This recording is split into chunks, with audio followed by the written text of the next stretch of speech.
Well hello, so Hulmumuksu paikalla jälleen uuden videon parissa tai uuden podcastin parissa.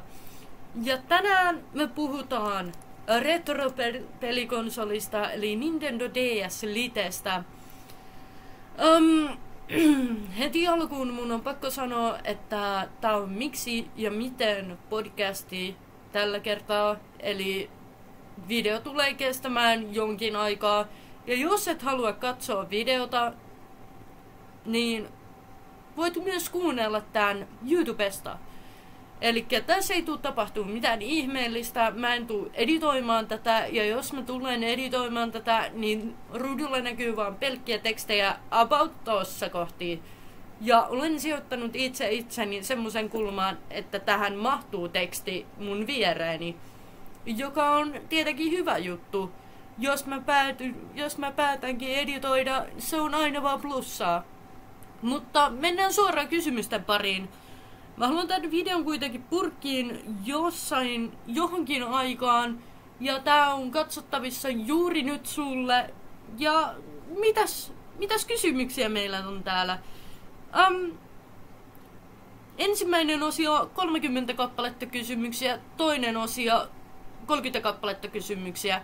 Eli nopealla matikalla laskettuna yhteensä 60 kysymystä. Miksi pelaat vielä Nintendo DS Liteä? Lyhyt vai pitkä vastaus? Pitkä vastaus tietenkin, koska tää on podcasti. Niin miksi mä pelaan Nintendo DS Liteä vielä? Miksen mä oon vaihtanut 3DSään? Koska mä arvostan enemmän Liteä ja Lite oli mun joululahja silloin kun mä olin polvenkorkunen tenava. Tai no, en ihan polvenkorkunen, oisko ollut jotakuinkin reiden kokoinen.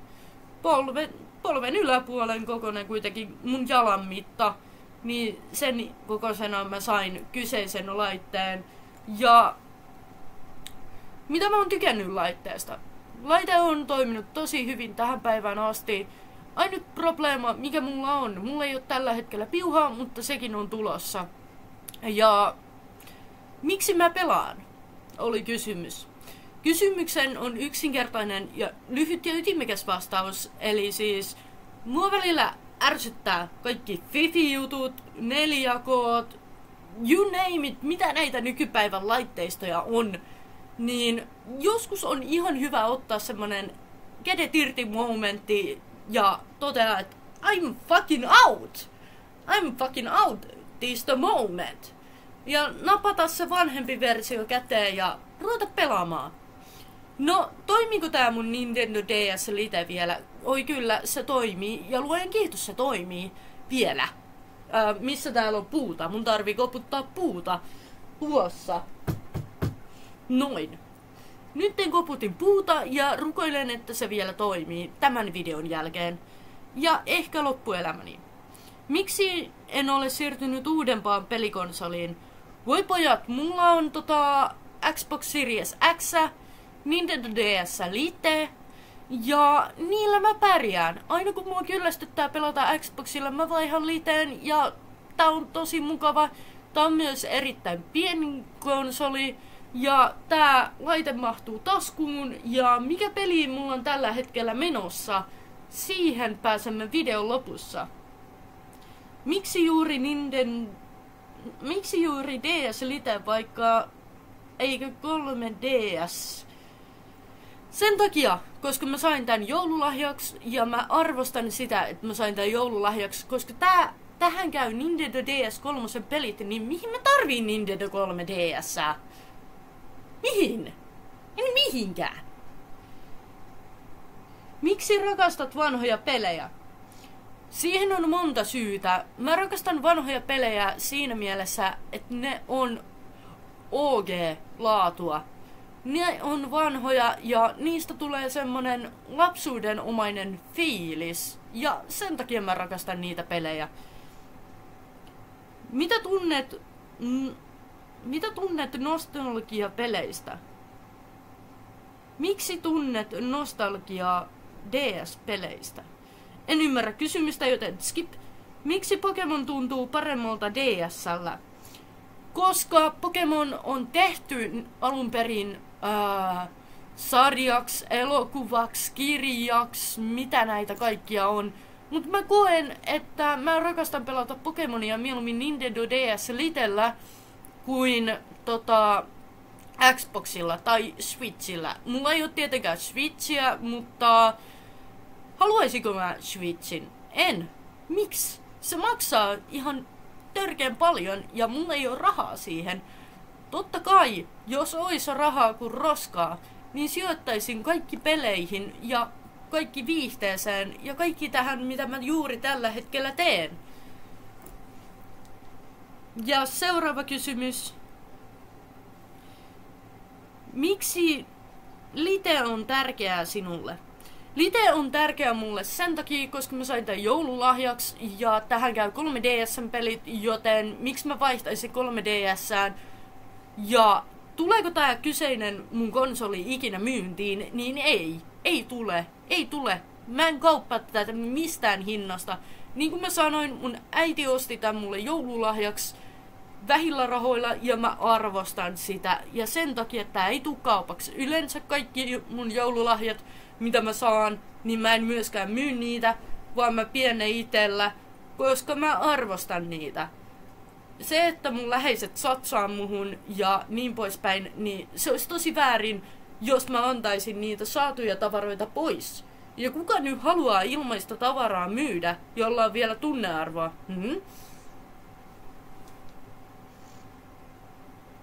Miksi pidät enemmän fyysisestä pelikasetista kuin digitaalisesta? Digitaalisesta siitä mä en oo ikinä tykännyt. En missään muodossa. Mun mielestä digitaaliset pelit on ongelma. Ne on oikeesti iso ongelma. Anna kun mä selitän miksi. Jos sä esimerkiksi ostat vaikka jonkun digitaalisen pelin satasella, niin voitko sä luottaa siihen, että sun konsoli tai kone pyörittäisi sitä? Ei välttämättä. Kun sä ostat levyllisen pelin Xbox X:lle, Pleikka Vitoselle, you name it, näitä konsoleja on paljon, niin sä voit luottaa siihen, että se on priimakunnos, se toimii, ei pukaa, vaan se toimii. Ja tää on perustelu, minkä takia mä käytän Nintendo DS:ssä mieluummin noita DS3 pelejä kuin kasetteja. Miksi et kyllästy samoihin peleihin? Yksinkertaisesti mä en kyllästy tosi helpolla. Mä pelaan tietyn pelin läpi, sen jälkeen mä hankin uuden pelin, ja sit mä pelaan sen läpi, sen jälkeen hankin uuden pelin, ja jos joku mun läheinen on ostanut kyseisen pelin mulle, niin se ei mene kaupan ikinä. Mut jos se on joku mun ostama, mä vien sen puolen kuun pelit liikkeeseen, koska mä tiedän, että mä en tuu pelaamaan sitä kyseistä peliä enää ikinä läpi.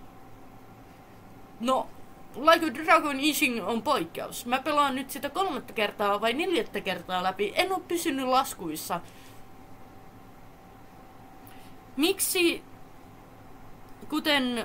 Miksi pelit kuten Mario Kart tuntuvat yhä hauskoilta? Mä en oo koskenut Mario Karttiin. Mä oon varmaan asunut kiven alla. Mä en oo ikinä edes pelannut, joten en voi ottaa kantaa. Miksi palaat samoihin pelimuistoihin vuosien jälkeen? No, syynä tietenkin se, rakas älä tuu makaamaan, näyt kamerassa. Makaa vaikka siinä, mä annan sulle tyynyn.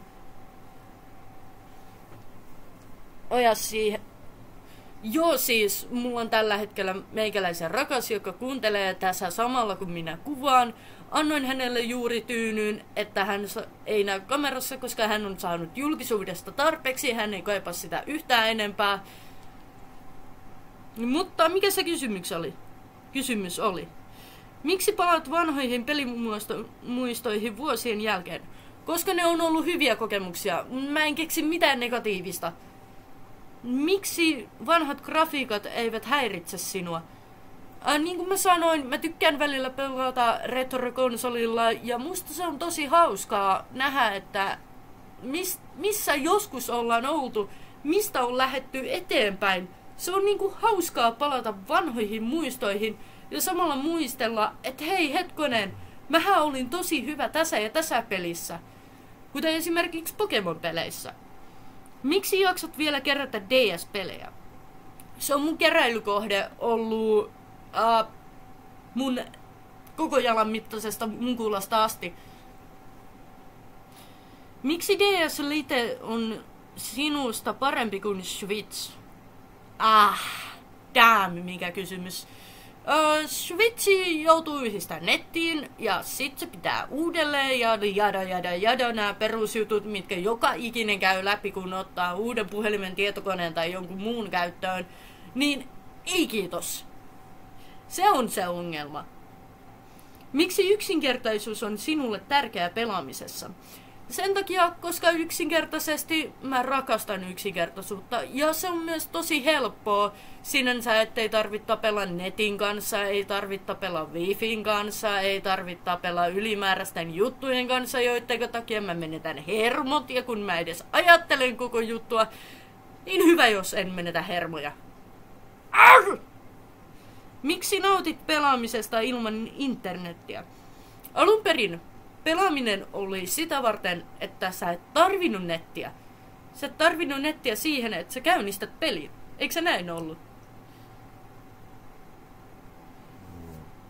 Joo, mun muru on syntynyt jotain 90-luvulla. 96. Haluatko sanoa mikki? Sano nyt. Hän ei siis halunnut sanoa sitä mikkiä. Mutta 96 syntynyt, ja hän on nähnyt netin kehityksen niinku ihan vierestä. Miksi DS:n kosketusnäyttö on sinusta hyvä juttu? Mä en käytä kosketusnäyttöä. Mun mielestä DS:ssä ei kuuluisi olla kosketusnäyttöä, mutta nämä on tietenkin mielipidekysymyksiä. Mä en ota kantaa. Mutta mun mielestä DS:ssä ei kuuluisi olla kosketusnäyttöä, koska sä pärjät ihan hyvin ilman kosketusnäyttöä. Miksi et kaipaa uusia ominaisuuksia? Vanhat toimii tosi hyvin, niin mihin mä tarviin jotain uutta? Miksi konsolit ovat parempia kuin kotikonsolit? Miksi käsikonsolit ovat parempia kuin kotikonsolit? Mä en nyt ihan noin sanois, että käsikonsoli olisi yhtä huono kuin uusi konsoli, mutta käsikonsoli on helppo ottaa mukaan, se on erittäin mukava käyttöinen, se on pieni, se mahtuu sun taskuun, kuten esimerkiksi tää. Tää mahtuu näiden verkkareiden taskuun ja mun ei tarvi murehtia, että onks tää mukana vai ei. Miksi koet DS Liten pelaamisen rauhoittavana? No siis, aina kun mua on rässännyt, aina kun mua on pänninyt, aina kun mua on ottanut päähän, aina kun mä koen jonkinnäköisiä ahdistuksen tunteita, niin mä oon painut tänne. Tää on ollut tenavasta asti mun pakopaikka. Kuulostaa ehkä vähän hassulta, että mun ikäinen ihminen sanoo, että pelaaminen on pakopaikka. Ja en puhu rahapeleistä, ne on muuten ihan turhia, älä pelaa rahalla, koska siitä ei ole mitään hyötyä, siitä on vaan harmia. Mutta siis joo, pelaaminen on ollut mun pakopaikka siitä asti, kun mä sain ensimmäisen Xboxin tai Playkan tai DS Liten. Miksi retropeleillä on sinulle tunnearvoa? Röyhtäsin. Retropeleillä on tunnearvoa sen takia, koska yksinkertaisesti mä rakastan niitä pelejä. Mun mielestä ne on tosi mukavia pelata ja niissä on tosi ihanat grafiikat ja kaikki muu tämmönen. Mä yksinkertaisesti vaan rakastan niitä. Mä en osaa selittää miksi, mut kai mä jotenkin osasin selittää. En minä vittu tiedä. Minä alan hermostumaan itse itselleni. Miksi säilytät vielä Liten alkuperäispakkauksen? Alkuperäispakkausta ei oo enää tallessa. Hei, sillä kävi vähän ohrasesti. Siitä lisää sitten podcastin lopussa. Miksi pelaat mieluummin yksin kuin verkossa? Mä oon kyllästynyt siihen. Mä en jaksa maksaa Xboxilla saatana 20 siitä, että mä pääsen pelaamaan kaverin kanssa. Tai mä en jaksa maksaa 20 siitä, että mä pääsen pelaamaan BS:llä kaverin kanssa. Se on mun mielestä aivan turhaa. yksin pelaaminen on mukavaa, koska sit sun ei tarvii murehtia sitä, että sun kaveri sanoo, että sä teet jotain väärin. Mulle riittää se, että mulla on kumppani, joka katsoo mun pelaamista, ja mulle riittää se, että kumppani saa olla ohjaimen päässä silloin, kun minä pelaan tällä. Se on mun mielestä mukavaa ajanviettoa. Ja me tehdään aika paljonkin näin, että mä saatan kuvata podia ja hän haukottelee tuolla vieressä ja on silleen I wanna sleep. Mutta tää ei liittynyt tähän aiheeseen. Elää heiluta päätä, kone heiluu. Miksi et myy vanhoja pelejäsi? Niillä on tunnearvoa. Miksi sinulla on useampi DS Lite? Ei ole. Miksi et halua modata tai muokata DS Liteäsi? Turhaa. Ja siitä ei ole mitään hyötyä. Mä pilaisin vaan konsolin. Ja miksi mä pilaisin hyvää konsolia? Miksi juuri DS-äänimaailma on sinulle rakas? Voi pojat, jos tietäisit millaisia fiiliksiä tää on kokenut ja kuinka paljon tää mun rakas pienoinen on kokenut, niin, tai siis kuinka monta riitotilannetta on ollut mun vanhemmilla ja mä oon painunut tänne, niin tää on ollut mun apuväline kirjoittamisen, puhumisen, viittomisen. Työ ette ehkä tiennytkään, mutta ala-asteella mä vielä viitoin ja en osannut puhua, niin ainut mitä mä osasin tehdä, pelata Pokemonia. kai sekin on taito. Miksi pelimekaniikat ovat sinusta, miksi DS-ajan pelimekaniikat ovat sinusta parempia? Tuohan on yksinkertainen vastaus taas, mutta mä selitän sen niin monimutkaisesti, että mun kumppanikin hieroo päätä ja on silleen, auta! No, tuo ei taas liittynyt tähän, mutta selostin vaan, että mitä hän tuossa tekee. Miksi DS-pelimekaniikat ovat parempia sinusta? Mitä pelimekaniikka tarkoittaa? Älähdys. Skip, en ymmärrä kysymystä. Miksi koet DS-pelit Miksi DS-pelit ovat ikivihreitä? I don't fucking know. Mä en tiedä, mitä tuolla kysymyksellä tarkoitetaan. Miksi pelaaminen DS Litellä tekee sinut onnelliseksi? Se on mun turvapaikka. Se on yksinkertaisesti semmonen, että aina kun mulla on paha olla, niin mä pakenen tänne mieluummin kuin se, että mä ollaan tekemään jotain muuta. Ja mä koen, että tää on oikeasti kaikki se, mitä mä oikeasti tarvisin. Mä en tarvi krääsää, mä tarviin vaan Liten. Okei? Ja sit mä tarviin tietenkin mun kumppania, mun läheisiä ja kaikkea sitä, mikä on mulle tärkeää. Mut jos mun pitäisi valita yksi konsoli koko tästä maailmasta, niin se olisi Lite. Ei DS3, vaan Lite. Siihen päästään myöhemmin, että miksi. Miten kysymyksiä? Miten aloit pelaamaan Nintendo DS Litea? Niin kuin mä sanoin, mä olin about mun jalan mittainen tenava, kun mä sain tän Lite-konsolin, ja siitä tuli heti mun silmissä mulle erityisen rakas, ja etenkin sillä tavalla, että mä koen, että se on mulle niinku semmonen pakopaikka, turvapaikka, samaan aikaan semmonen lohdun tuoja, jos mua harmittaa joku. Mun ei välttämättä aina tarvii soittaa paniikissa mun kumppanille, mikä on hyvä juttu. Tai mun ei aina tarvii jakaa mun paniikkikohtauksia, kun mä tiedän, että apu on käden ulottuvilla. Seuraava kysymys. Miten sait ensimmäisen DS Lite-konsolisi joululahjana ja siitä asti se on ollut pelkkää ensirakkautta? Miten valitset, mitä peliä pelaat? Mä keräilen tähän tällä hetkellä Pokemon-pelisarjaa, koska yksinkertaisesti mä rakastan sitä pelisarjaa ja siitä tulee mun lapsuus mieleen. Ai että, ei saakeli, mulla vollottaa.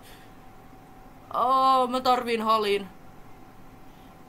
alan itkeä nyt, kun mä muistelen mun lapsuutta ja DS-liteä ja Pokemoneja. Oi saakeli, okei, nyt menee liian hapokkaaksi. I'm so sorry, mut jatketaan silti. Miten huolat liteäsi? Ei mun tarvii huoltaa sitä, kun se on täällä kantokassissa. Se ei pölyty. Ja sitähän varten tää on. Miten pidät pelikokoelmasi kunnossa? Yhdessä vaiheessa mä myin kaikki mun vanhat DS-lite-pelit ja annoin ne pikkusiskolle, kun hän käytti DS-liteä enemmän. Ja mua kaduttaa se. Miten säilytät pelikasettisi? Erittäin hemmetin huonosti. Miten lataat DS-liten ilman alkuperäistä laturia? Se onkin hyvä kysymys. Mulla on tulossa laturin piuha ja se on tietenkin plussaa. Miten kosketusnäyttö on kestänyt aikaa? Tosi hyvin, mutta niin kuin mä sanoin, niin mä en tarvii sitä kosketusnäyttöä yhtään mihinkään. Se on mun mielestä turhaa, mutta on se myös pientä luksusta. Miten opit pelaamaan DS-pelejä? Se on helppoa. Ei ole kuin yksi nappi A, B ja liiku. Siinä on pari nappia, mitä sä käytät ja se on siinä. Miten käsittelet vanhojen pelien mahdollisia bugeja? En mitenkään. Suhtaudun vaan niihin silleen, että jaa. Taas tämmönen tilanne. Olipa mielenkiintoista. Miten reagoit, jos DS-lite ei käynnisty?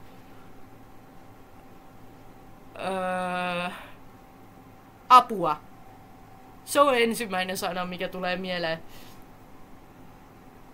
Miten valitset lempipelisi DS:lle? Mun lemppari pelisarja on tietenkin Pokemon ja mun kamera jostain syystä ei halua tarkentaa, mikä on täysin fine, mutta lempipelit DS:lle on nimenomaan Pokemonit. En tiedä miksi kettuilet kamera. No aukene. No niin, nyt on taas tarkka kuva. Miten jaat DS-pelaamisen ilon muiden kanssa? Yksityisalue. Perhana. Yksityisalue. Perhana. Miten yhdistät pelaamisen arkeesi? Kaiken kiireen keskellä sulla on vähintään 5 minuuttia tai tunti aikaa. Yleensä se on aina iltaisin, kun mä näpyttelen tätä kuulokkeet päässä. Harmi, kun tähän ei ole tehty Bluetoothia, se olisi luksusta. Ja tässä taas huomaa sen, että kun on tottunut pelaamaan nykyaikaisilla menetelmillä, niin kaipaa jotain nykyaikaista tähän yksityisalueeseen. Miten pelaaminen vaikuttaa mielialaasi? Mä en ole koukussa pelaamiseen, vaan pelaaminen on koukussa muuhun. Ja tietenkin mulla ei ole hirveästi aikaa pelailla, koska mulla on YouTube-podcasti ja sit mulla on kaikenlaista tekemistä. Joten se on välillä vähän monimutkaista tehdä aikaa, mutta kyllä sitä aina jostain saa revittyä. Miten säästät akkua pelaamisen aikana? Tyhjennän akun, lataan, pelaan, tyhjennän akun, lataan, pelaan. Hyvin yksinkertaista. Miten säilytät pelimuistot? Save files. En mä tiedä. Mä en oo vielä päässyt niin pitkälle, että miten tällä tallennetaan peli. Voisiko joku kertoa, miten se toimii? Olen täysin uuna turhapurona nytten. Miten vertailet eri DS-lite-malleja? Tää malli, mikä mulla on ehdottomasti paras. Ja en tiedä mallia. Hihi. Miten löydät uusia vanhoja pelejä testattavaksi? Puolenkuupelit, kova sana. Ja mun kumppani väittää, että se on hänen yksityisalue. Puolenkuupelit. Hyvä, se ei kuulu. Joten kuiskan tähän mikkiin.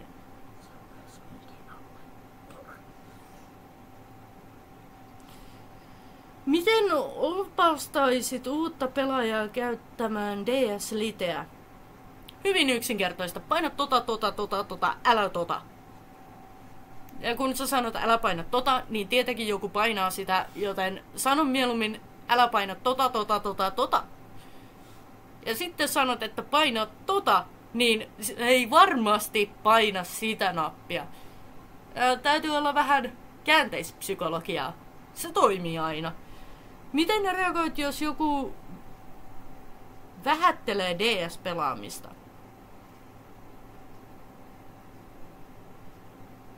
Ootko nyt ihan varma, että haluat vähätellä?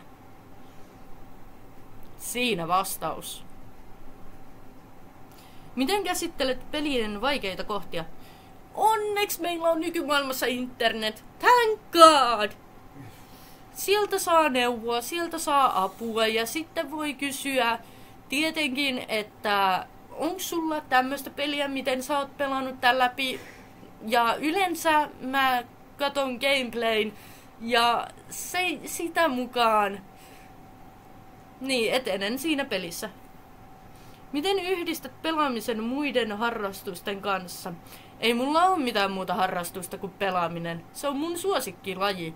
Ja miksi mä en oo EA:ssa pelaamassa, koska mun taidot ei riitä. Pelaamisesta voi tehdä nykyään ammatin, eli jos sua kiinnostaa pelaaminen, niin tee sitä täysillä ja liity EA-joukkueeseen. Miten valitset sopivan pelin fiilikseen? Pokémon. Se on ainut oikea peli joka ikisessä tilanteessa. Miten saat uudelleen kipinän vanhaan peliin? Yksinkertaista, jos sulla on joku hyvä lapsuuden muisto, minkä sä haluat säilyttää, tai joku turvapaikka jossain, minne sä haluat mennä, kuten mulla on esimerkiksi tää turvapaikkana, niin yksinkertaisesti mä teen mitä tahansa, että mä saan sen turvallisen fiiliksen takaisin. Totta kai mulla on turvallista mun kumppanin, äidin, isän, pikkusiskon kanssa ja muiden läheisten kanssa, mutta jos mua oikein pännii ja mä haluan raivota, niin tässä on ratkaisu kaikkeen. Ja mun kumppani ei tykkää siitä, että mä kuvaan podcastia. Miten pidät pelaamisesta taukoa ilman vierotusoireita? Pelaaminen ei ole ongelma, pelit on ongelma. Miten... Sä oot väärässä. Niin? Sä oot väärässä. Rakas, ota kuulokkeet pois. Perustele. Sä oot väärässä, että pelaaminen ei ole ongelma, vaan se on harrastus. Okei. Kerrankin kuulitte mun kumppanin äänen ja tää mikki tallensi sen ja nyt hän on podissa mukana. Vain tuon pienen hetken. Miten jaat pelimuistoja kavereittesi kanssa? Juttelemalla, puhumalla ja kysymällä. Ja tietenkin he opastaa ja neuvoo. Miten käyttäisitte DS-liteä ilman pelikasetteja? Nintendo 3DS-pelit on aivan ihania. Varsinkin Pokémon. Eipä. Mitä? Niin sun mielestä ne voi olla ihania, mutta mun mielestä ei. Perustele. Koska mä en oo pelannut Pokemonia koskaan. Haluatko kokeilla? Ei. Miksi? Koska ensinnäkin DS on pieni näyttö, ei pysty.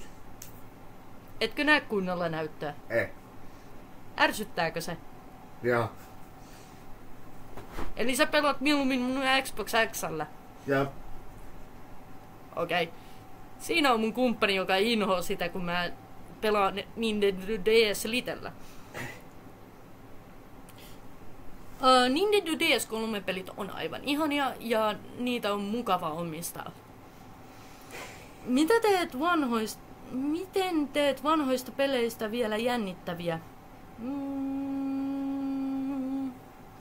Ai mitä mä pidän jännittävinä? Pokémon! Miten näet DS-liten tulevaisuuden omassa elämässäsi?